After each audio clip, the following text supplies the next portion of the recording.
All of the exercises we're going to do in this first series of videos are natural movements. My movement might not look natural, and don't try and mimic the way that I do it exactly. You can start by just being relaxed and following the general shape and form of the movement. Another thing we want to do is emphasize this naturalness, that we're trying to capture a natural feeling. So we don't want to start labeling everything with a term in Chinese. I mean, all these postures have Chinese names, but it doesn't matter.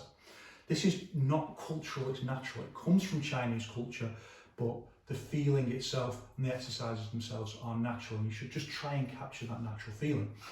And what we want to do first of all is just stand in a natural posture with your feet. It doesn't actually matter at all quite how far apart they are, as long as it's comfortable. You don't want it to be stood like this, for the simple reason that it's not quite so good for balance. And also, one of the things that we want to start training is our sense of balance and being able to shift weights between either leg as we move. And our first basic movement is simply arms out and arms in. And we can do it at different speeds. The slower, in fact, the better, but that will make quite a boring video, so I'm not going to do it too slow. You can practice that in your own time. And there's a couple of points that we need to understand first before we go on, and that's that in Chinese physical culture, there's some concepts that you don't really see in other physical culture systems. One is the idea of the qua, which is the pelvic area. So that there is a Chinese term, because I don't think pelvic area quite covers it in English. This idea, if you stand straight and you put your hands here in the hollow in your hips, and you just bend in like that, just a little bit, that's bringing in your qua. So this idea and way of using your qua is very important, particularly in Chinese martial arts. And the other really important physiological concept is based around the wrist and the movement of the wrist. And this is because one of the things we're trying to develop is something called whole body interconnectivity. And one of the ways that you can really see that fairly quickly is if people have developed the ability to move different parts of their body in not quite separate, it's one of the dialectical contradictions of whole body movement, that everything's working in an integrated manner, but you can see that there's almost like a dancer, and Wang Shenjai uses this example of dancers can do this but they can't fight. That there's some kind of independence between different joint parts, different limbs, and you see that particularly in the wrist when and yes, I do maybe not see it there, but I do vibrate. You see it in the articulation of the wrist, particularly, that you've developed this ability to articulate different parts of the body, both separately and into an integrated whole. And the second thing to understand is why we start from hand movements, and this links into the sociological understanding that what we're trying to do here is reclaim natural abilities that were socialized out of us, that there are abilities that we have that are repressed by, if you like, physical ideologies. Doesn't matter what kind of system you live under, they all want you to just crack on and do your job, and not particularly bothered usually. One day when we all live in a utopia, we'll all be able to,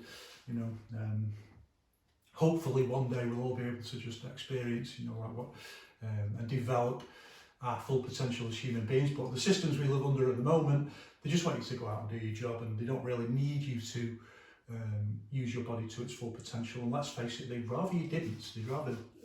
They'd much rather that everyone wasn't highly competent martial artists and super fit and healthy. Can you imagine trying to control a population like that?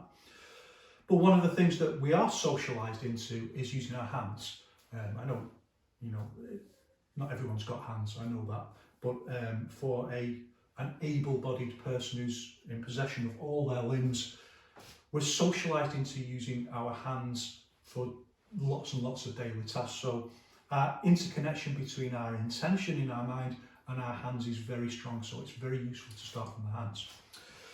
So start with our natural posture and hands flat like this. See, I'm already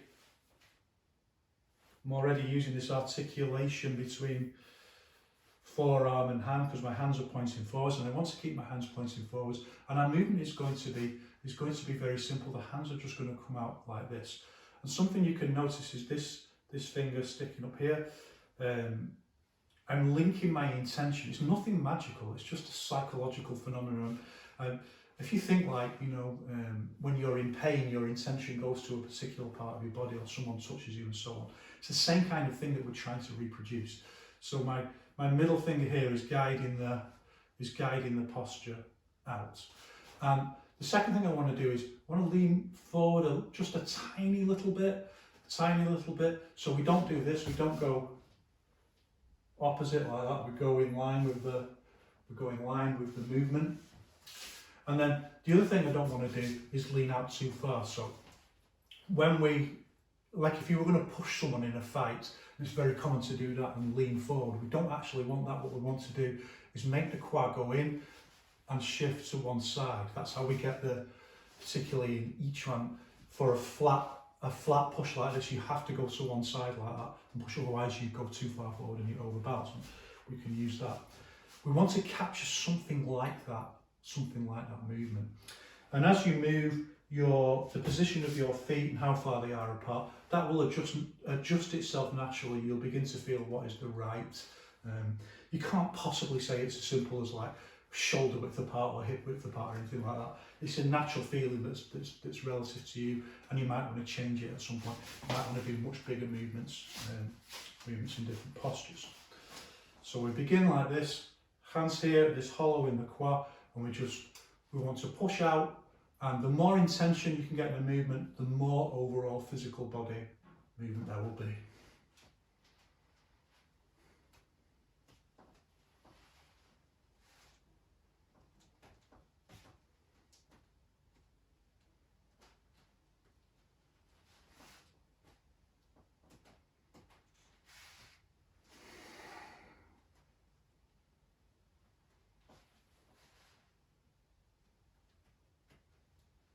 So my feet get further and further apart on the slippery floor. That's also quite useful for training the strength of the legs. A couple of things to notice there are, first of all, the phased movement. So it's not just arms going out and back. If you're a beginner, you can just start like this, nice and relaxed. Try and relax as much as possible. Relax to the absolute minimum point where you are using the absolute minimum amount of muscular interaction. You want to strip it down to just firing the absolute minimal amount of neurons to make your body do this posture in and out. And when you do that, a really interesting counterintuitive phenomenon occurs, and your arms start feeling really heavy, because you're not using. Normally we overuse our muscles, and this is one of the things that we're trying to train ourselves out of, because if we're overusing muscles, then there's tension in our body and we can't really use our body efficiently. And particularly if you want to do something explosive later on, like a punch, one of the things that we want to train is that there's no excessive tension, there's no unnecessary tension, because that will slow down the movement and it will drain power that otherwise could have gone into the strike. So get it down to the absolute minimum amount of effort, the absolute minimum amount of muscular use, or the amount of your actual potential physical form that you're using. So it's right down to the minimum. Once you've got that feeling, just practice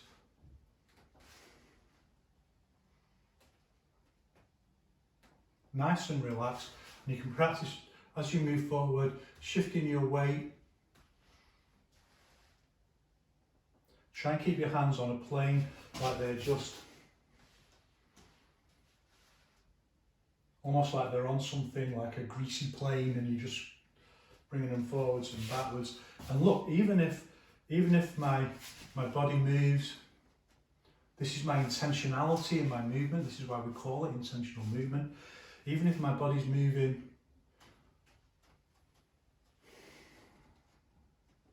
I'm trying to keep these hands on the same line, and I'm trying to use this articulation of the wrist that I talked about to keep these hands on the same line. Once you get that posture, then you can start thinking about a slightly more advanced version of phasing your movement. It's the kind of thing we see in Tai Chi where the shoulder goes first and then the arm follows, 1, 2, round. This kind of movement. In this case, you feel like you're pushing from your shoulders first. And then as you pull back, the shoulders pull back first, and they pull back the hands.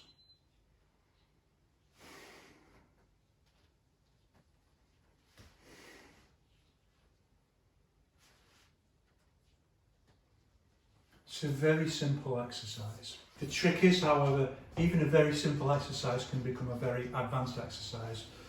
It depends entirely how you do it.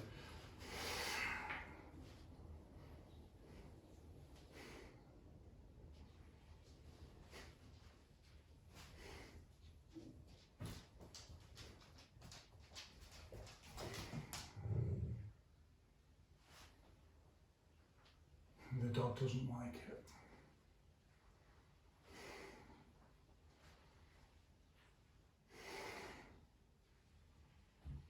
Breathe naturally. We want the slowest possible movement. I've got you. We want the slowest possible movement. Oh my God. What a daft dog. Well, I've been looking for a chance to wear this anyway. So one of the important things that's going on there is the use of visualization. There's visualizations that can be suggested to you, or you can use your own. So for this one, I'm visualizing, I've got ropes tied to my arms, and I always kind of visualize enormous animals and monsters and things like that. And there's a monster trying to go the other way, and I'm dragging it back this way. And when I change back this way, it's the other way. I'm dragging this monster towards me. And I'm really trying to use that to stimulate the feeling in the muscles. So that's our first basic exercise done in the first basic way. But now we want to change the way that we do this exercise and make it a little bit more advanced. And to do that, we want a different kind of stance. And you can do this stance very simply like this. Feet together, 1 foot back, half a foot back, foot out, and then just turn 45 degrees. Hands, fingers here on the quad, hollows in the quad, and then just sink, and that's our basic stance. Again, you don't have to be ridiculously pious about this posture. People have different sized legs, and different feelings will feel more natural to different people. From here, our hands here on this flat plane, and again, we're going to use this kind of phased movement. I'm going to move forward.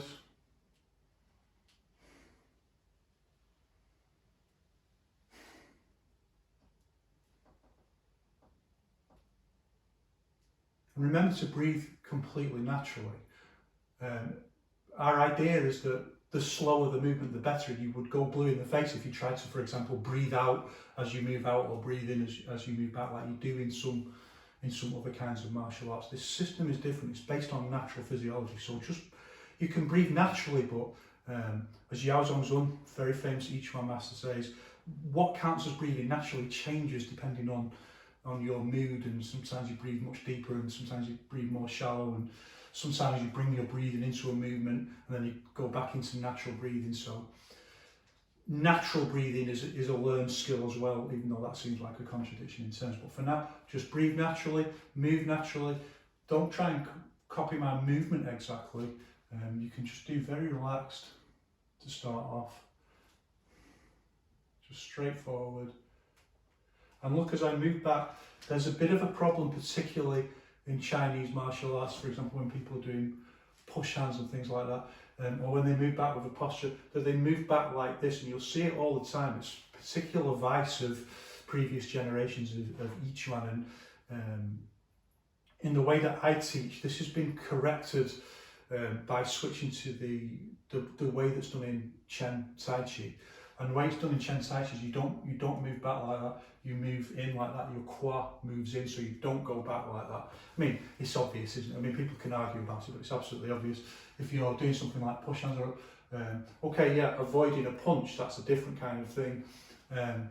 But deliberately going back like that when someone's pushing you, rather than going in like that, which is what all actual wrestlers and judo experts and people who are doing really serious grappling, they will do that and try and get this actually more Yiquan style posture forward.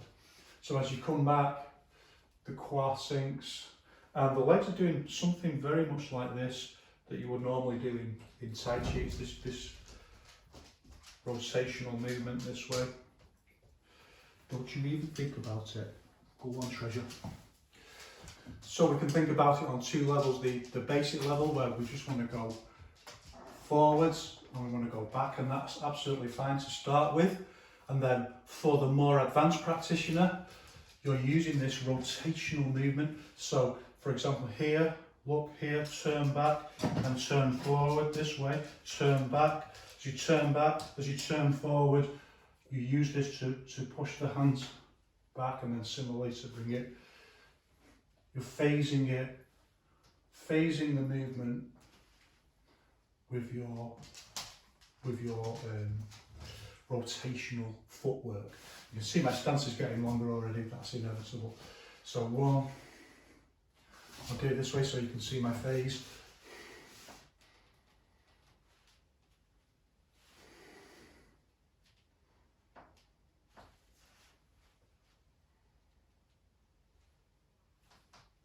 One very important point, I remember my coach saying this when we were training Tai Chi, don't fake the flavour. The flavour of the movement is something that will come in time. You can try and capture the sense of what's happening physiologically, but it comes from, in particular, standing and just very long time standing and slow movements to kind of start developing this flavour. Don't try and fake it, because that's not the same as genuine whole body interconnectivity. You're far better off just doing it very relaxed, forward and back, and slowly but surely you start getting more of a feeling of whole body interconnectivity, and you start moving.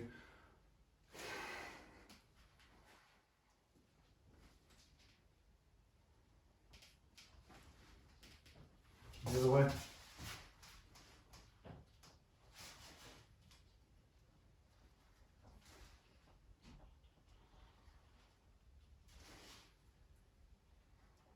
My stance has gone much wider, it's gone wider, I'm slipping on this floor, but it doesn't matter. Oh. I've almost certainly got a broken rib from sparring, by the way, but that's what you want with your coach. You don't want a useless coach who hasn't even got a broken rib from sparring. What kind of coach is that? And if you want, as you get more advanced, you can make the posture lower. And look, I'm keeping my back foot flat on the floor. Now I'm starting to introduce vibration movement.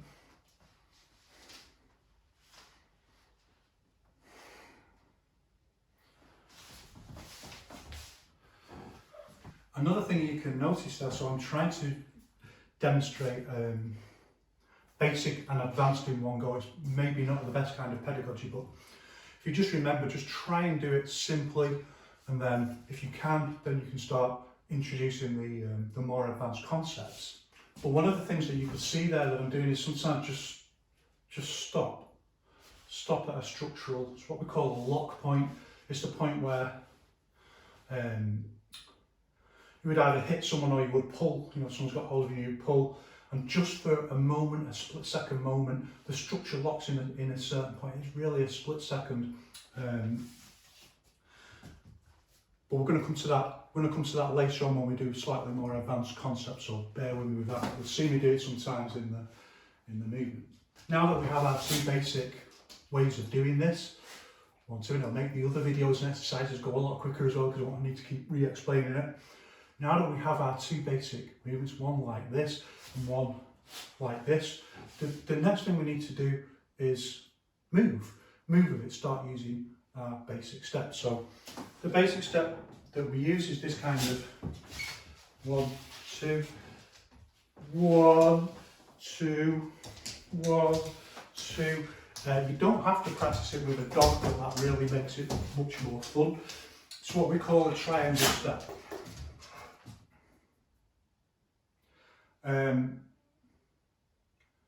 But this isn't, it's not just talking to me, I'm busy.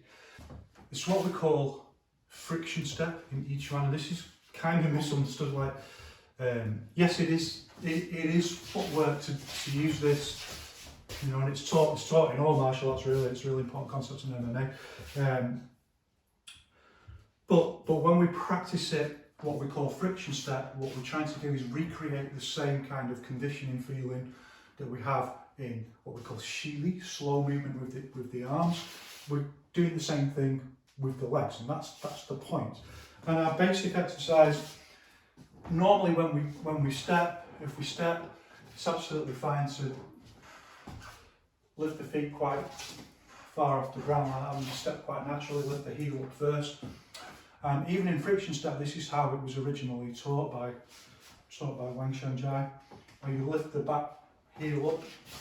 But what we want is something that was developed by the great Yiquan master Yao Zhongzhun, where the back foot remains flat on the floor. And when you do this, when people do it, first of all, sometimes people can't even move. It's astonishing. So we're trying to, yes, it's partly about strength, but in many cases it's just about this phenomenon of the programming in the mind to make your foot move just isn't there. And I've seen it multiple times, where people have just stood there and they can't move.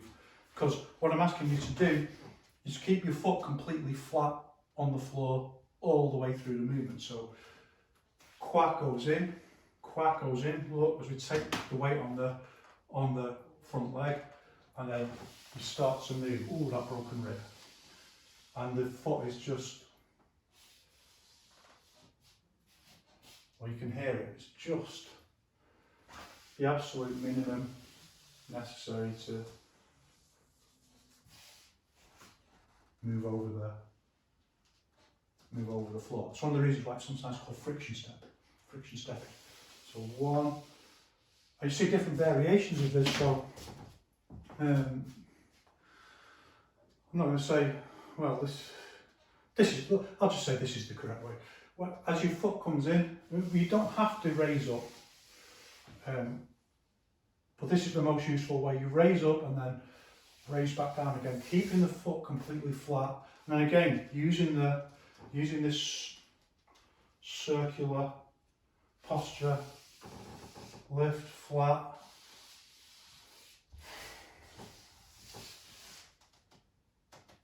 And that's the stepping posture that we want. You can practice it on its own like that. So now we've got that idea, we need to integrate it into the movement. This is a more advanced version of phased movement. So we're going to start like this. One. And we don't want to start contradicting ourselves and doing this movement. So this is why we need to do phased movement. So as I step in, up, control, out.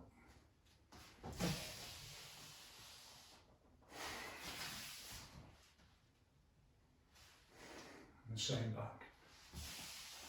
See, everything's coming back together, and then out.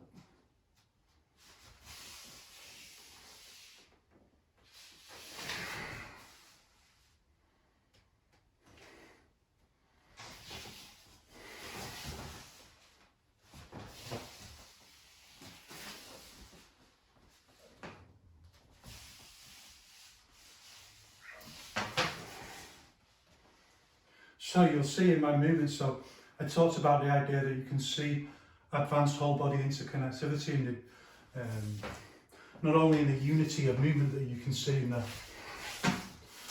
you see I do sometimes when I'm sparring, not only in the unity of movement but also the the sense of different body parts moving, kind of like your mind is more so interconnected with your body, you're moving different body parts independently as well. But you can also see it in the, you can see it in the vibration, but you can see it in the, even the fingers are starting to move. You know, this is intentionality. This is the intentionality of movement flooding my whole body. So you can even see my fingers are moving independently.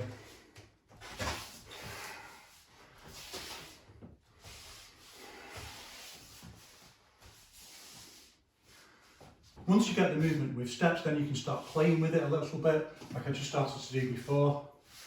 So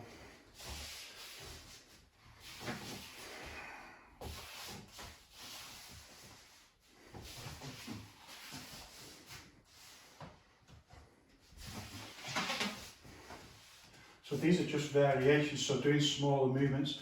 And what I'm trying to do here, and you can see very often also when I start to play with it, I'm starting to do this where I stay quite low, I don't come up. It's a more advanced way of moving. What I'm doing here is I'm playing with structure, and this is our key concept when we begin to bring this idea into martial arts. And this is training for more advanced level people who want to think about more advanced level skills. So the idea is very simply that we don't just want to hit with an arm like that. We want to hit with the whole body. And for that, we need a particular kind of structure that maximises the ability to, first of all, interconnect together in a whole. So this is this very structural way of moving. This is where forms come from, by the way. Actual martial arts forms. And I'm not too bad at forms, I have to tell you. I'm a former Taolu athlete. We'll put some videos up at some point. This is where forms come from. The forming of structures momentarily for a particular purpose, and also a particular kind of quality of movement that actually based on compromises between defence and attack, and the ability to transmit force in the most efficient way, whilst also being adaptive and moving. So it's not just moving, which I also do when I'm sparring. You can see I'll sometimes get into a bit of that, but it's a different kind of.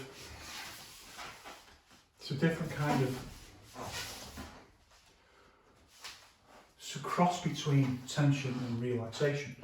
And one of the ways that we can begin to play with that idea is just by forming these different, when we're moving, just feeling the structure.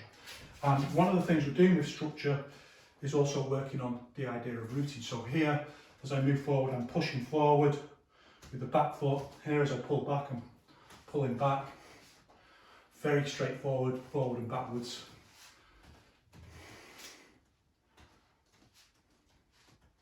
I'm trying to just feel the structure as I move.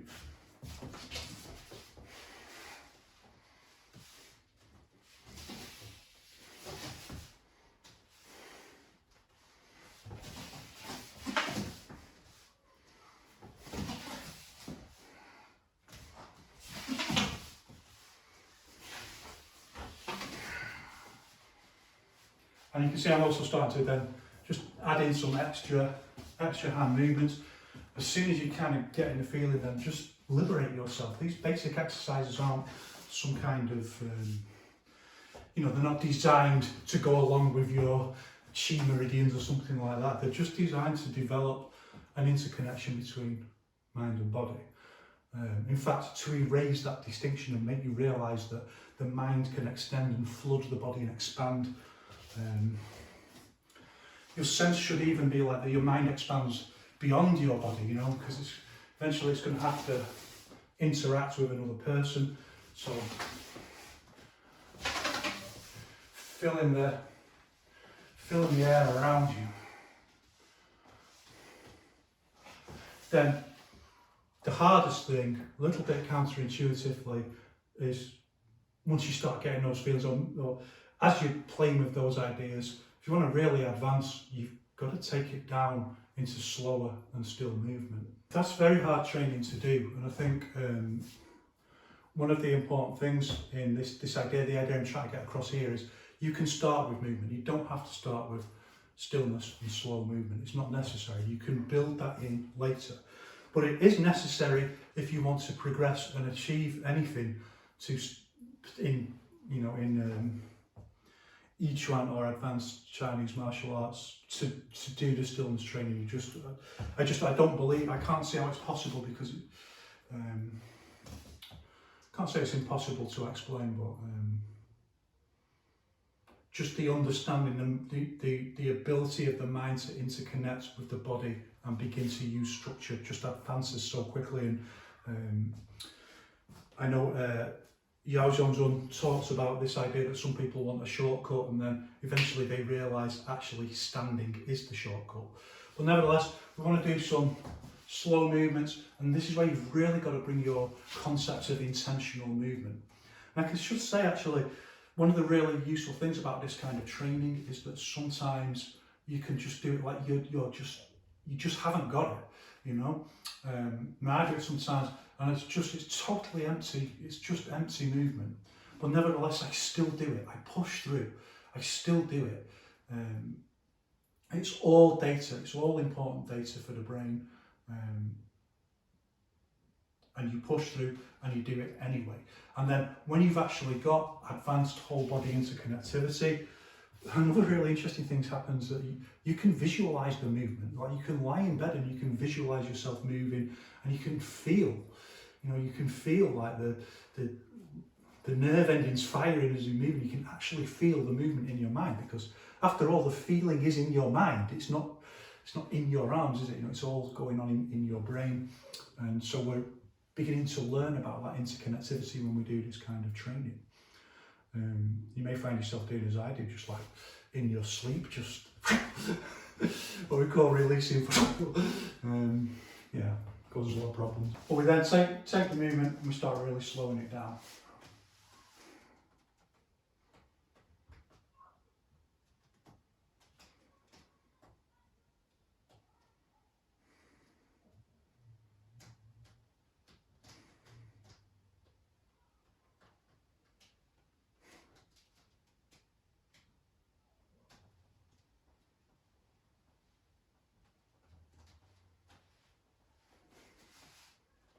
And this is where visualization really helps. It really brings your intent into the movement. And then finally, when you want to go on to that next level, that's when you